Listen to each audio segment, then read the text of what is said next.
Wabarakatuh.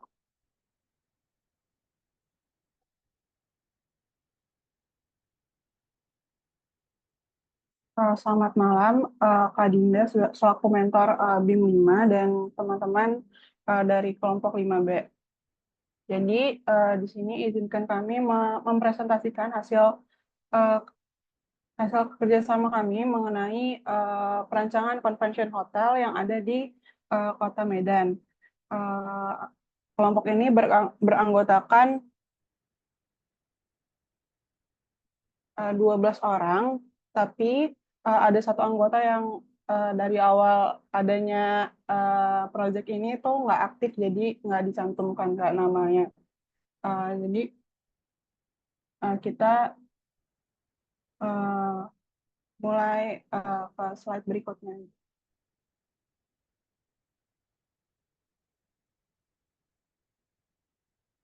Oke, jadi untuk metode kerja yang dilakukan dalam perancangan ini itu kita pakai Zoom sebagai media diskusi, AutoCAD untuk tools untuk membuat denah, site plan juga. Lalu ada SketchUp dan Enscape untuk 3D modeling, dan Photoshop sebagai final dari denah dan site plan 2D-nya, dan Canva-nya untuk presentasinya.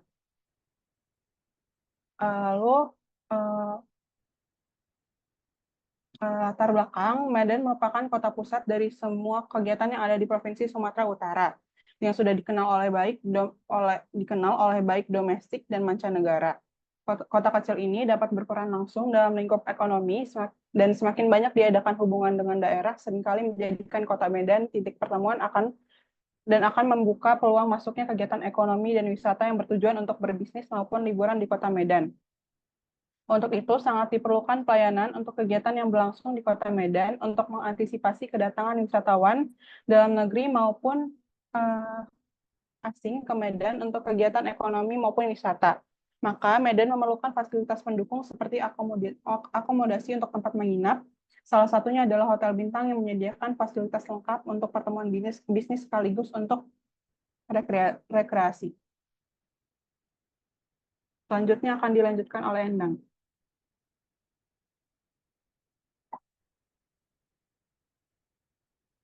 Baiklah, akan saya lanjutkan.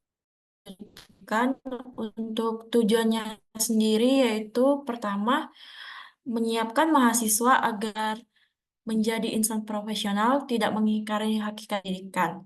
Ki Hajar Dewantara juga berpesan pendidikan diselenggarakan agar mendekatkan peserta didik dengan hidup dan kehidupannya, kata Direktur Jenderal Pendidikan Vokasi Kiki Yulianti. Yang kedua, peserta dari berbagai disiplin ilmu mampu berkolaborasi secara digital dan cloud dengan mengaplikasikannya pada real project. Yang ketiga, menginterpretasikan tema ULOS ke dalam perancangan hotel wisata sebagai upaya untuk menghadirkan perancangan hotel yang unik dan memperkenalkan budaya Sumatera Utara. Selanjutnya,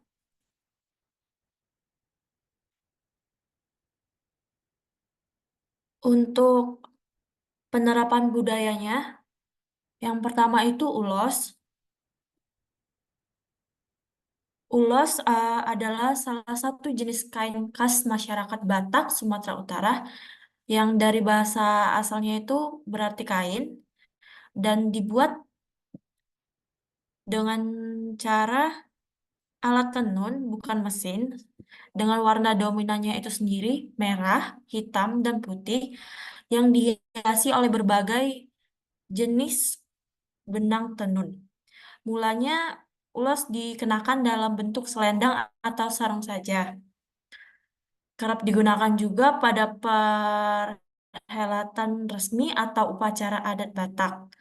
Nah, kini banyak dijumpai dalam produk souvenir, sarung bantal, ikat pinggang, tas, dan masih banyak lagi. Lalu ada rumah adat. Rumah adat suku Batak yang menjadi simbol masyarakat Batak dan sering juga disebut sebagai rumah Gargo. Nah, pada umumnya itu rumah bolon ini berbentuk seperti panggung di mana bagian atasnya dijadikan sebagai tempat tinggal dengan memiliki kamar-kamar.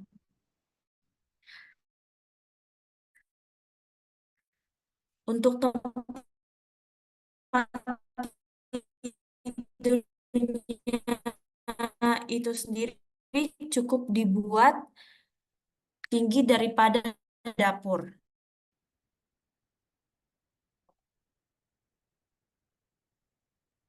Dan untuk Kota Medan sendiri merupakan ibu kota Provinsi Sumatera Utara yang merupakan pintu gerbang wilayah Indonesia bagian barat dengan keberadaan Pelabuhan Belawan dan Bandar Udara Kuala Namu.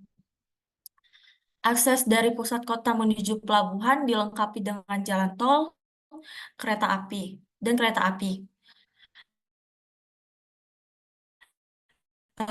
Medan sendiri adalah kota pertama di Indonesia yang mengintegrasikan bandara. Medan menjadi kota perdagangan, industri, dan lokasi bisnis yang sangat penting di Indonesia. Oleh karena itu, sangat sesuai jika dibangun hotel di kota ini. Sekian akan dilanjutkan oleh rekan saya, Yemimah. Baik, selanjutnya saya di sini akan menjelaskan bagaimana lokasi site yang kami tentukan.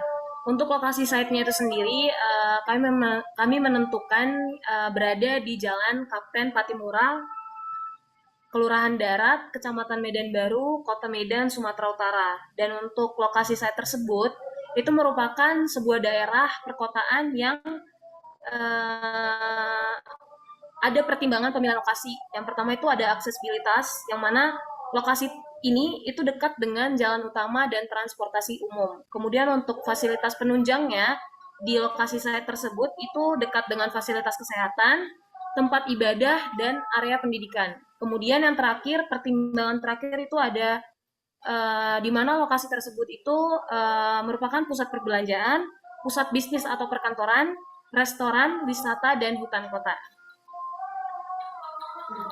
Selanjutnya di sini saya bakal jelasin rencana guna lahan. Jadi tapak ini tuh berupa lahan kosong yang mana berada di dekat banyak fungsi penting bangunan. Tapak ini tuh nantinya rencana kami adalah membangun hotel bintang 4 yang ada di tengah kota Medan untuk memenuhi permintaan akan akomodasi hotel terhadap perjalanan bisnis maupun destinasi wisata. Karena kan di Medan kan banyak destinasi wisata ya. Lalu dengan menciptakan rasa yang kuat dalam penyusunan ruang hunian melalui desain arsitektur. Kemudian untuk luas dan peraturannya sendiri itu kita mengacu pada peraturan daerah Kota Medan nomor 1 tahun 2022 di mana luas daripada lahan yang kita rencanakan itu 1,27 hektar. Kemudian untuk KDB-nya, KLB-nya, dan KDH dan GSB-nya bisa dilihat. Tapi sebelum itu aku jelasin aja ya satu-satu mengenai apa sih KDB itu. KDB itu adalah koefisien dasar bangunan, yang mana itu merupakan batas maksimal lahan yang dapat digunakan untuk membangun suatu lapak. Kemudian itu dalam lokasi yang kita tentukan itu ada di antara 50% sampai dengan 80%.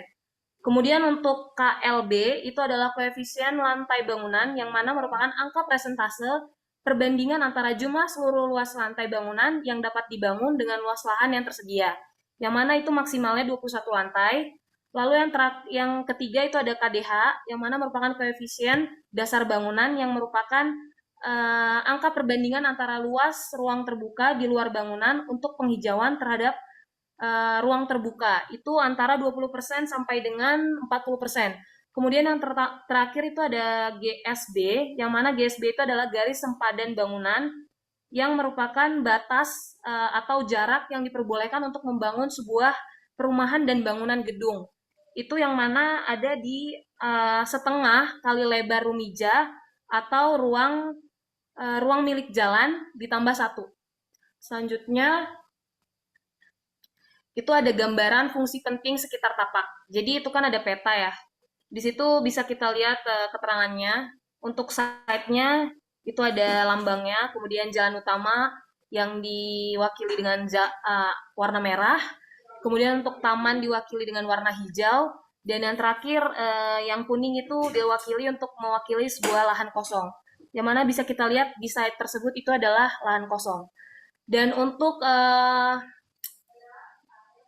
fungsi-fungsi penting sekitar tapak bisa kita lihat, itu dalam 58 meter terdapat kantor BPJS Kota Medan, lalu di 59 meter ada halte bus, lalu 500 meter ada hutan kota Taman Beringin, 400 meter terdapat Rahmat International Wildlife Museum and Gallery, kemudian 550 meter terdapat Herna General Hospital, kemudian dalam 900 meter daripada site itu terdapat Vihara Gunung Timur, lalu dalam 1,1 kilometer terdapat Universitas Metodis, kemudian di 850 meter terdapat SMK 10 Medan, dalam 1 kilometer terdapat SMA Metodis, kemudian di dalam 1,5 kilometer terdapat Masjid Agung Sumatera Utara, dan yang terakhir itu di 1,6 kilometer terdapat Sun Plaza, yang mana itu mendeskripsikan bahwa banyak fungsi penting di sekitar tapak site yang kita tentukan.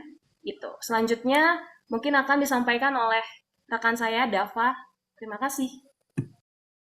Baik, selanjutnya akan dilanjutkan oleh saya, yaitu yang pertama mesoanalisis atau SWOT. Tapak berada di lokasi strategis di tengah kota sehingga dapat dijangkau. Lalu fasilitas sekitar tapak seperti fasilitas kesehatan, fasilitas pendidikan, lalu fasilitas perbelanjaan, lalu aksesibilitas yang cukup mudah ditambah dengan adanya layanan transportasi umum, persaingan yang ketat di sekitar tapak, pembangunan di pusat kota cenderung lebih mahal, lalu tingginya volume lalu lintas manusia di pusat kota yang menciptakan permintaan yang tinggi, kemitraan dengan bisnis lokal seperti restoran dan toko oleh-oleh, lalu pembangunan di tengah kota akan menghabiskan biaya yang mahal, perizinan yang rumit, lalu protes masyarakat. Lalu selanjutnya mikroanalisis, yang pertama itu kontur. Pada saat ini memiliki perbedaan kontur dengan ketinggian hingga 4 meter. Respon bangunan ini memungkinkan didesain secara simetris, namun pada proses pembangunannya dilakukan cut atau field. Yang kedua yaitu wind flow, arah angin rata-rata berembus dari arah selatan ke arah utara.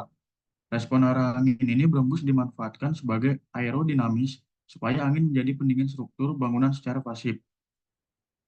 Selanjutnya, space intensity, koefisien dasar bangunannya yaitu 40%, garis sempadan bangunannya kurang lebih 15 meter, lalu koefisien luas bangunannya 3 lantai, koefisien dasar hijaunya 20% sampai 25%.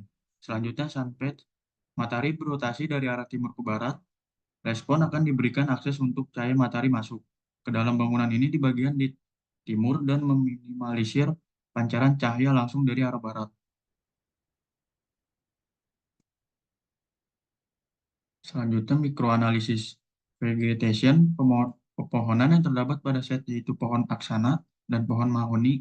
Respon pohon tersebut ditanam di sekitar bangunan karena memberikan naungan yang luas, serta memperbaiki kualitas udara dengan menyerap karbon dioksida dan melepaskan oksigen. Selain itu, pohon tersebut membantu mengurangi kebisingan sehingga berperan penting dalam menciptakan lingkungan perkotaan yang lebih hijau, berkelanjutan dan nyaman. Selanjutnya, drainage. Aliran drainase pada saat ini mengarah ke Sungai Deli yang berada di belakang site.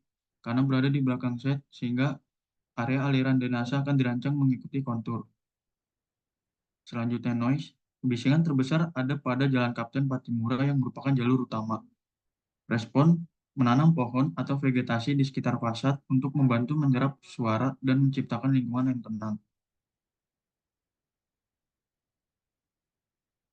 Selanjutnya, musim di Kota Medan. Berdasarkan free desainnya secara keseluruhan, cuaca di Kota Medan cenderung lembab dan basah hampir sepanjang tahun. Terdapat dua musim utama, yaitu musim kurang basah dari akhir Desember hingga akhir Maret, dan musim basah dari akhir Maret hingga akhir Desember. Suhu rata-rata di Medan berkisar antara 23 derajat hingga 32 derajat. Kondisi angin biasanya tenang dengan angin sepoi-sepoi dan jarang terjadi angin kencang. Curah hujan yang sangat tinggi dengan jumlah hujan terbesar terjadi selama musim basah. Ini berarti Medan mengalami kelembapan yang tinggi dan curah hujan yang signifikan hampir sepanjang tahun.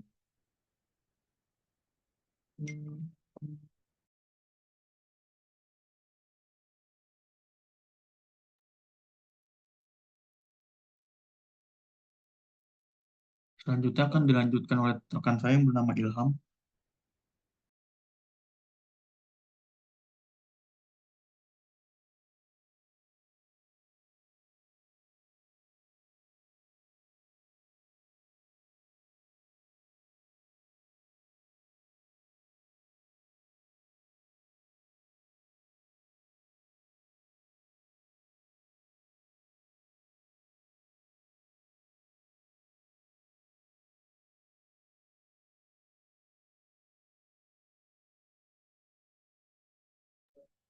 Ya kan masih dingin.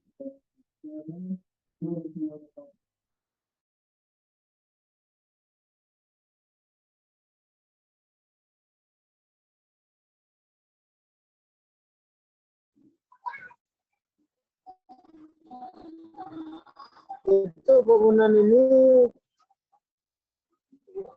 terinspirasi dari bentuk ombak atau gelombang. Gelombang ini memiliki karakteristik terhadap aspek ekonomi, pariwisata, ataupun lingkungan di Kak, tolong di skip, Kak.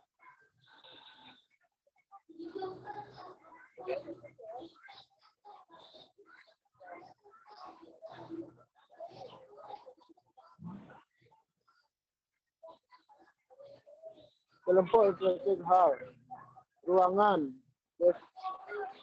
drop off, and hall, lobby, program for office, to agency, money, Sangir, ATM center, kantor perbankan, souvenir shop, toilet pria. Next aja nggak usah dibacain satu-satu. Terus gimana, Kak? Shopping center. Lanjut aja. Control.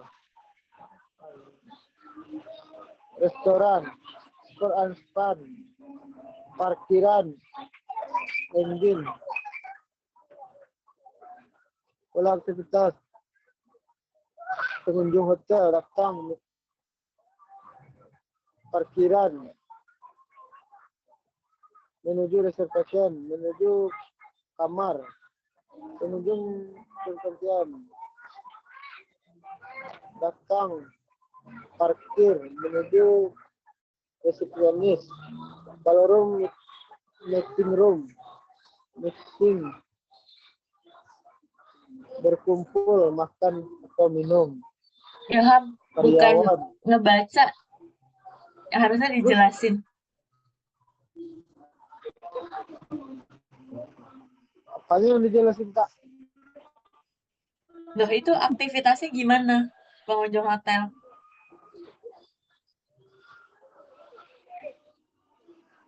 Di next aja, Mbak Salwa.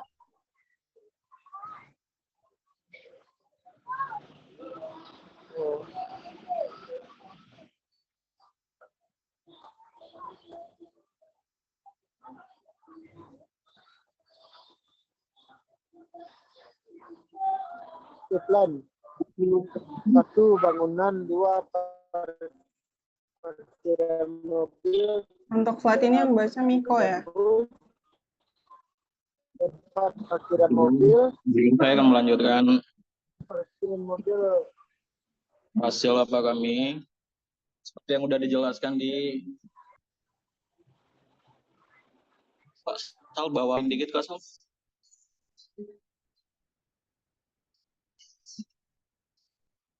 Seperti yang sudah dijelaskan di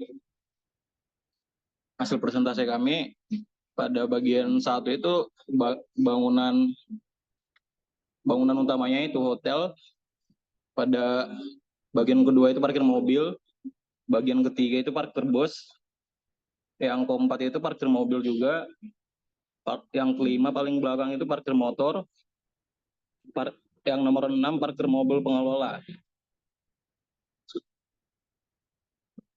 Sebenarnya ini side-nya ini kebalik ya Kak.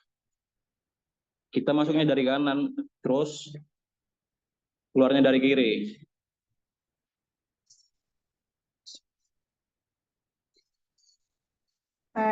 Izin nambahin ya Kak, untuk kenapa arah masuknya itu dari arah kanan, itu karena emang jalurnya itu satu jalur Kak. Jadi arah masuknya itu alurnya itu dari arah selatan ke utara. Berikutnya adalah denah. Jadi bangunan ini tuh memiliki 8 lantai. Ya, di lantai 1 itu adalah difungsikan untuk kantor pengelola dan fungsi publik seperti retail. Untuk lebih spesifiknya adalah toko oleh-oleh, karena hotel ini kan difungsikan sebagai convention hotel. Jadi kebanyakan yang akan menggunakan hotel ini adalah dari luar kota, sehingga akan lebih memperkenalkan budaya dari kota Medan ini atau Sumatera Utara itu sendiri. Dan di bawah ini juga ada ATM Center, ada kafe, ada bank, ada money changer, dan ada travel agency. Berikutnya ada di lantai 2, yaitu ada ballroom, dan ada VIP room untuk pengguna ballroom. Di lantai 3 difungsikan untuk kebutuhan penghuni hotel seperti kolam renang, fitness, spa, dan juga sebagai dining room untuk breakfast. Lalu di lantai 4, 5, dan 6 itu difungsikan untuk kamar-kamar yang kamar-kamar tipe 1 atau deluxe room dengan luasan ruangan 28 meter persegi. Dan di lantai 7 itu difungsikan sebagai ruangan untuk kamar-kamar yang kamar-kamar tipe 2 atau executive room. Lalu di lantai 8 difungsikan untuk kamar executive room dan suite room, dan kemudian akan dijelaskan oleh Iksan.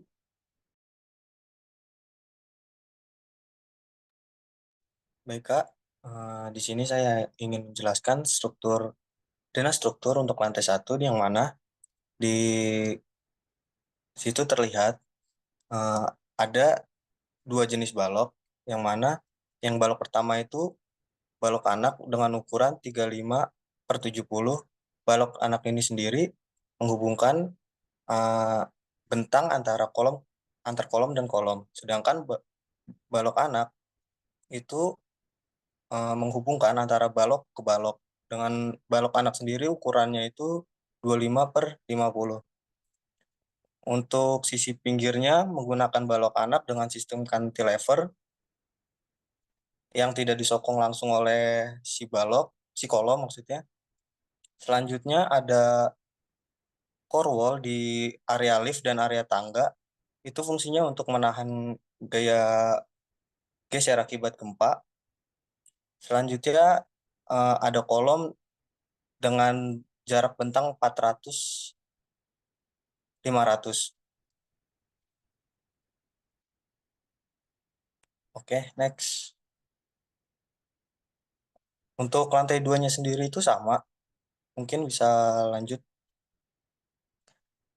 Untuk lantai 3 ada perbedaan struktur, yang mana di lantai 3 ini ada parapet yang tingginya itu 1,7 dengan ketebalan 25 cm, itu berada di area kolam renang lantai 3.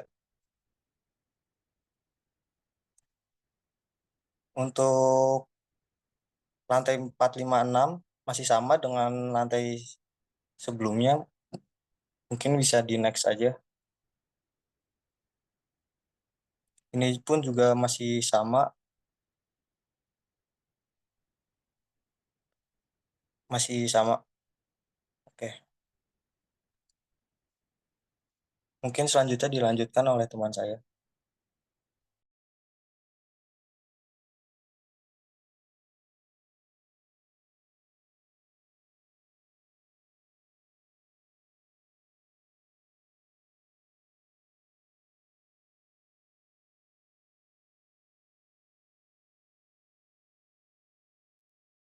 Jadi saya akan melanjutkan untuk menjelaskan 3D-nya. Di sini di gedung ini ada beberapa ukuran yang ingin saya sampaikan, yaitu ada contohnya dari kamar yang tipe deluxe itu ukurannya ada 28 meter persegi. Lalu untuk kamar tipe eksekutif di sini ada ukurannya 32 meter persegi. Lalu ada tipe kamar yang suite ukurannya 48 meter persegi. Lalu di sini rata-rata tinggi dindingnya itu 4 meter. Lalu di sini ada bagian tangganya juga. Di sini ada tangga per anak tangga tingginya 17 cm. Paling itu aja. Sisanya mungkin ada yang mau melanjutkan.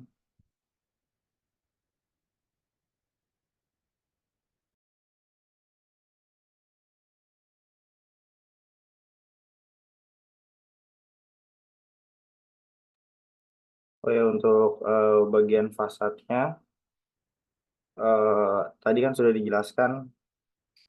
Untuk fasadnya menggunakan kain ulos.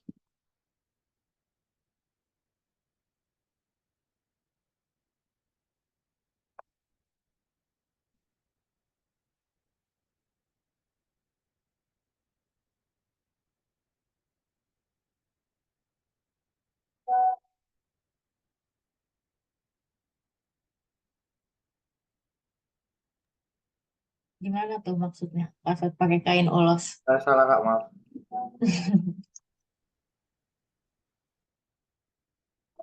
Bentar saya cari punya dulu.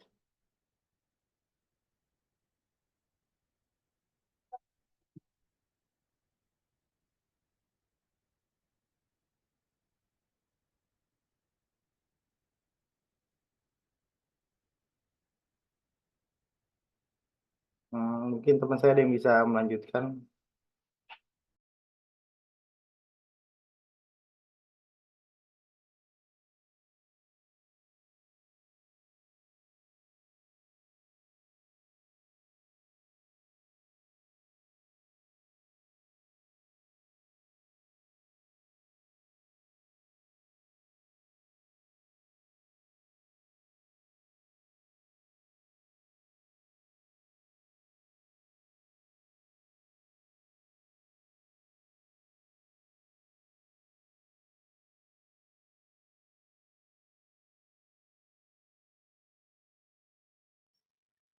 Selanjutnya itu ini line out bentukan kamar di setiap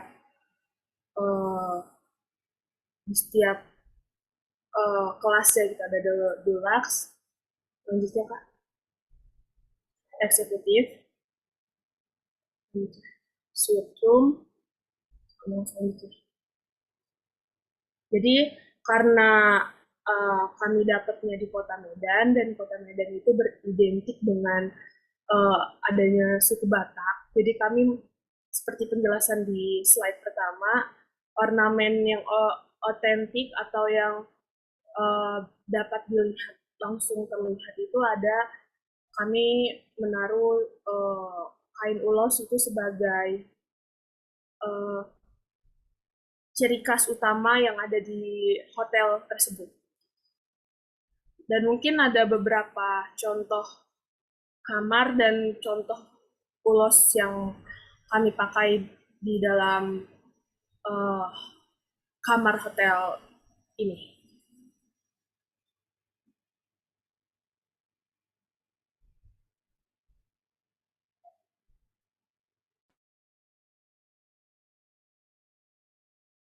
Selanjutnya yaitu master budget. Di sini kami dengan lahan siap bangun itu sekitar 14 hektar, 1,4 hektar dengan harga dasar untuk bangunan berlantai 8 yaitu 1,65 dari tabel PUPR dengan masing-masing per meternya itu 5 juta. Jadi untuk per meternya itu 6.325.000 rupiah. Untuk di sini kalau dilihat dari biaya proyek fisik untuk pembersih jalan, jalan lingkungan, dan saluran drainase, totalnya itu sekitar 170 juta rupiah. Selanjutnya. Nah, ini untuk luas masing-masing lantai dengan total setiap total semuanya dari keseluruhannya itu sekitar 165, 286, 340, 464 miliar.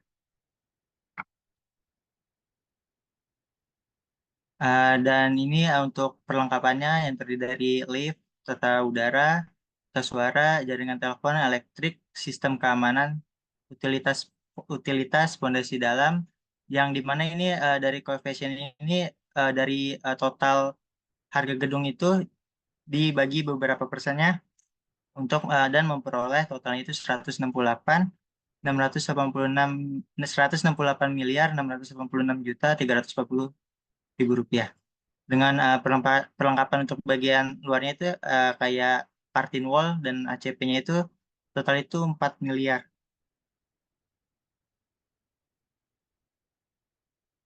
Selanjutnya untuk peralatan fix equipment-nya itu dari CCTV dan lain-lainnya diambil dari 5% dengan total harga jumlahnya 8 miliar 264. Habis itu untuk biaya jasa profesionalnya yang terdiri dari arsitek dan kontraktor total 28 miliar 98 juta 677 ribu rupiah. Dan untuk administrasi diambil dari 2% dari total biaya bangunan didapatkan 1 miliar 983 juta 436 ribu rupiah. Dan ini total dari seluruhnya dijumlahkan sekitar 2 triliun 266 miliar 890 juta. Selanjutnya akan dilanjutkan oleh teman saya. Baik, terima kasih. Di sini saya akan menjelaskan pendapatan dari pembiayaan Hotel Medan ini. Dimulai dari pendapatan sewa office, itu luasnya total akan 252 meter persegi dengan harga sewa per bulan itu 200.000, lalu didapatkan jumlah harga per tahunnya itu 9 miliar 600 juta. Lalu ada pendapatan sewa area publik, itu terdiri dari kafe dan retail, itu masing-masing luas per meter perseginya 60 dan 24 meter persegi. Dengan harga sewa per tahunnya dimulai dari 3.500.000. Lalu didapatkan jumlah harganya total 294 juta. Lalu ada pendapatan sewa hunian hotel yang terdiri dari deluxe, eksekutif, sama suite room, di mana kapasitasnya masing-masing deluxe terdiri dari 108, eksekutif room terdiri dari 80 ruangan, dan suite room terdiri dari 7. Dengan masing-masing harganya per bulan dihitung 160 juta untuk deluxe room, eksekutif roomnya terdapat 400 juta per bulan, dan suite roomnya terdapat 3 miliar 500 juta. Dengan total dari seluruh harga per tahunnya didapatkan 1.481 miliar 900 juta. Next. Lalu ada total pendapatan tadi didapat dari sewa office, sewa area publik, sewa unit hunian hotel, dan pendapatan public hotel itu akhirnya ditotalkan sebanyak 1.501 miliar 318 juta 800 ribu. Next. Lalu ada biaya tetap. Ini biaya tetap ini terdiri dari biaya melekat seperti biaya listrik, biaya air, dan kerusakan bangunan. Ini presentasinya diambil dari 10% dari hasil total pendapatan. Lalu ada biaya tidak melekat seperti gaji karyawan, biaya promosi, pemasaran, biaya asuransi bangunan, itu diambil juga 10% dari total pendapatan. Dan pajak bangunan diambil 5% dari total pendapatan, sehingga didapat total biaya tetapnya itu sebanyak 413 miliar 608 juta 302.200. Untuk mendapatkan total pendapatan bersihnya, itu tadi kan pendapatan kotornya sebanyak 1.500 miliar. Sama biaya tetapnya tadi senilai 413 miliar 608 jutaan, itu dikurang. Jadi hasil pendapatan totalnya itu 1 miliar 1.087 miliar 700 juta. Lalu ada pajaknya itu 5% dari total, sebanyak 54.385 juta. Dari total pendapatan bersihnya itu tadi totalnya pendapatan kotor dikurang biaya tetap dikurang lagi sama pajak penghasilan. Jadi didapat total pendapatan bersihnya itu senilai 1.033.324.972.909. Next. Lalu ada yang terakhir ada perhitungan return of equity atau pengembalian ekuitas.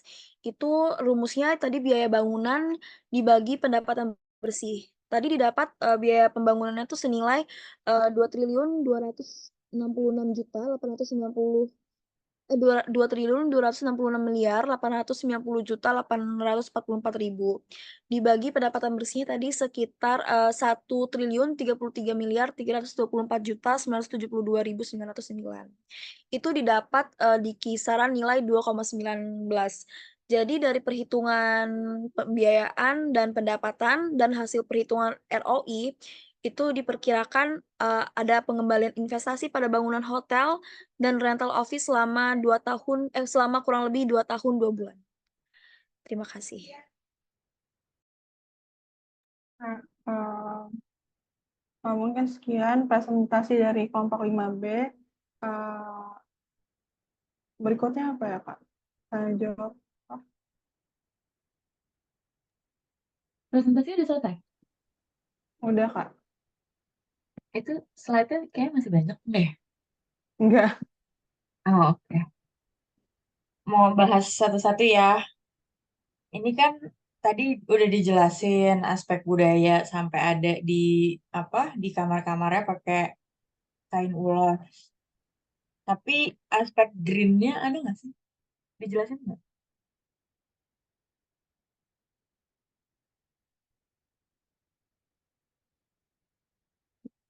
Tadi saya nggak denger ya. Kalau kalau aspek lingkungannya apa?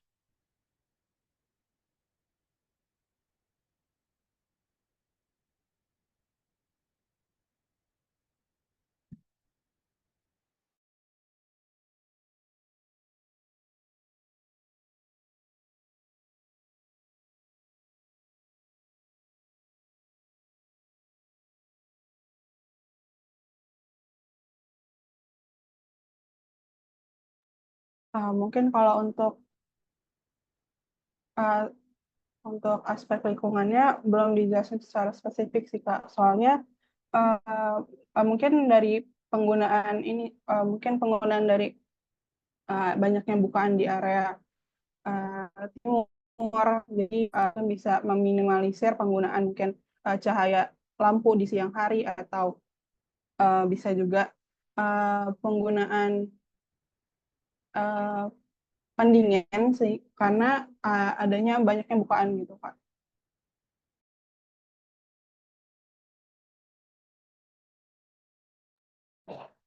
Izin menambahkan Kak, untuk lingkungannya sendiri itu kita tanam beberapa pohon untuk mereduksi apa tuh namanya karbon Kak,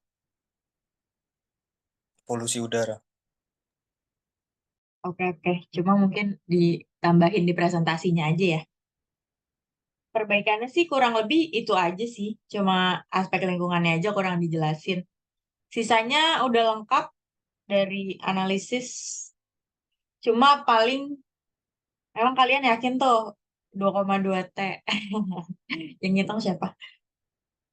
Anyway, banyak miss aja sih kayak misalkan luas tanah yang A ngomongnya sekian, yang B ngomongnya sekian. Coba di ini. Terus luas-luas bangunannya. Udah sih. Kalau misalkan dari saya segitu aja. Ada lagi? Ada yang mau ditanyain?